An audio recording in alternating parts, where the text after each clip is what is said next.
Hello বন্ধুরা, আমাদের চ্যানেলে তোমাদের সকলকেই স্বাগতম। আজকের ক্লাসে আমরা ক্লাস 7 এর রায় ও মার্টিন ২০২৬ প্রশ্নবিচিত্রার ইতিহাসের ফার্স্ট সেমিটিভের ৭ নম্বর মডেল সেটের প্রশ্নোত্তরগুলি আলোচনা করব। ইতিহাসের আগের মডেল সেটগুলির প্রশ্নোত্তরের ভিডিও তোমরা যদি দেখে না থাকো, তাহলে অবশ্যই আমাদের চ্যানেলে গিয়ে দেখে নিও। নিচে ডিসক্রিপশনে লিংক আমি দিয়ে রাখলাম। আর তোমরা যদি আমাদের চ্যানেলে নতুন হয়ে থাকো, তাহলে চ্যানেলটিকে সাবস্ক্রাইব করে পাশে থাকা বেল আইকনটি অলে প্রেস করে রেখো। তাহলে পরে ক্লাসের ভিডিওগুলি আমি আপলোড করলেই তোমাদের কাছে নোটিফিকেশন পৌঁছে যাবে। তাহলে শুরু করা যাক। প্রথমে আছে সঠিক উত্তরটি বেছে লেখো।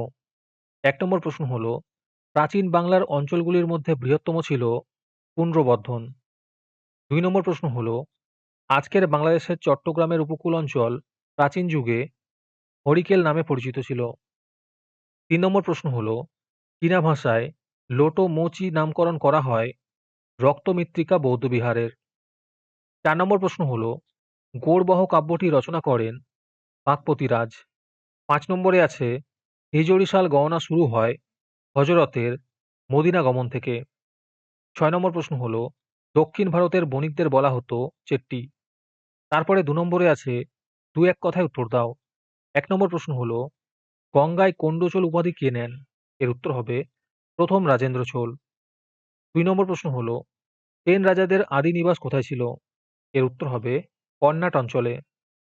৩ নম্বর প্রশ্ন হলো, কোন যুগে বাংলা ভাষার উৎপত্তি হয়? এর উত্তর হবে পাল যুগে।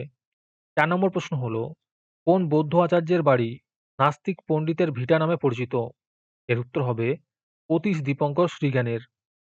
আজকের সমাধান করা মডেল সেটটির মূল্য মাত্র ৩ টাকা। তোমরা আমাদের হোয়াটসঅ্যাপ নাম্বার 7501121499 যোগাযোগ করে এই মডেল সেটটি নিতে পারো এবং পরবর্তী মডেল সেটের ভিডিও পেতে আমাদের ইউটিউব চ্যানেলটি সাবস্ক্রাইব করে রেখো এবং অ্যাডভান্স নোটিফিকেশন পেতে আমাদের হোয়াটসঅ্যাপ চ্যানেল জয়েন করতে পারো।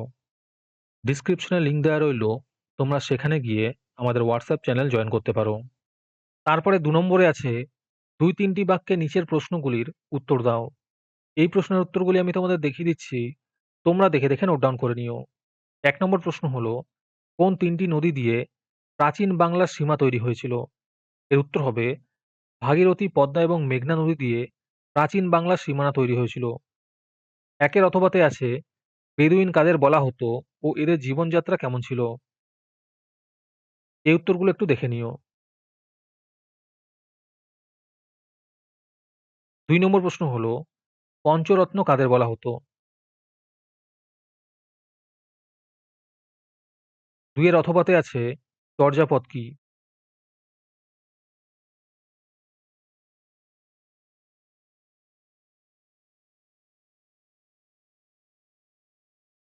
তারপরে ৪ নম্বরে আছে, ৪-৫টি বাক্যে নিচের প্রশ্নগুলির উত্তর দাও।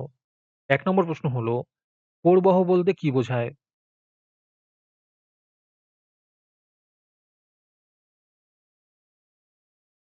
একের অথবাতে আছে, সুলতান মাহমুদ ভারত থেকে লুট করা ধনসম্পদ কিভাবে ব্যবহার করেন?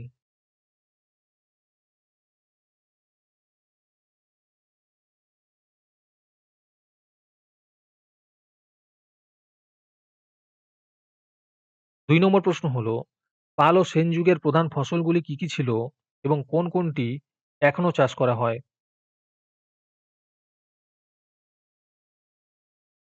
আজকের এই সমাধান পর্বটি তোমাদের উপকারে এসে থাকলে অবশ্যই আমাদের চ্যানেলটিকে সাবস্ক্রাইব করে আমাদের পাশে থেকো এবং পরবর্তী ক্লাসটি তোমাদের কোন বিষয়ের উপর প্রয়োজন তা কমেন্টে আমাদের লিখে জানিও।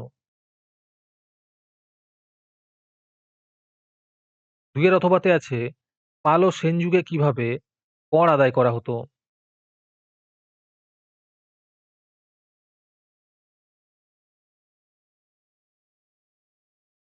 তারপরে ৫ নম্বরে আছে, ৮-১০টি বাক্যে নিচের প্রশ্নগুলির উত্তর দাও।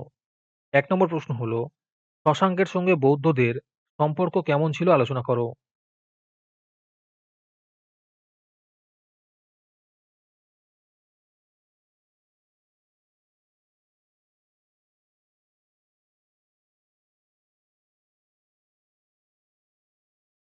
একের অথবাতে আছে, পাল যুগের কৈবর্ত বিদ্রোহ সম্পর্কে আলোচনা করো।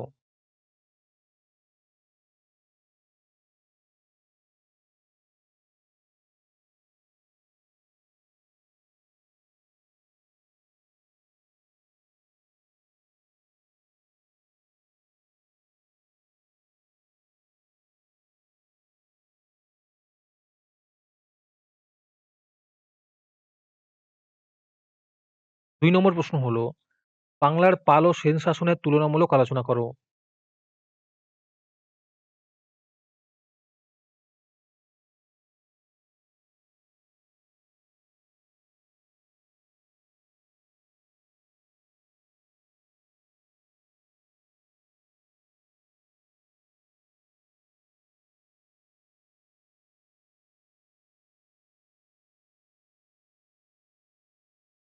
২ এর অথবাতে আছে, শিক্ষা প্রসারে নালন্দা বিশ্ববিদ্যালয়ের ভূমিকা আলোচনা করো।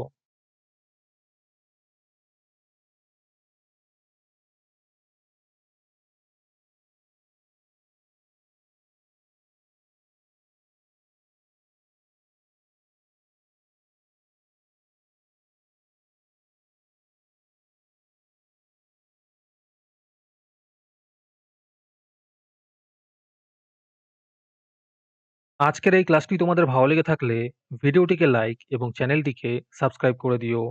সাথে ভিডিওটি তোমাদের সহপাঠীদের শেয়ার করে দিও। আর তোমরা কোথা থেকে আমাদের ভিডিওটি দেখছো অবশ্যই কমেন্টে লিখে জানিও। তাহলে আজকে এই পর্যন্তই। দেখা হচ্ছে পরের ক্লাসে।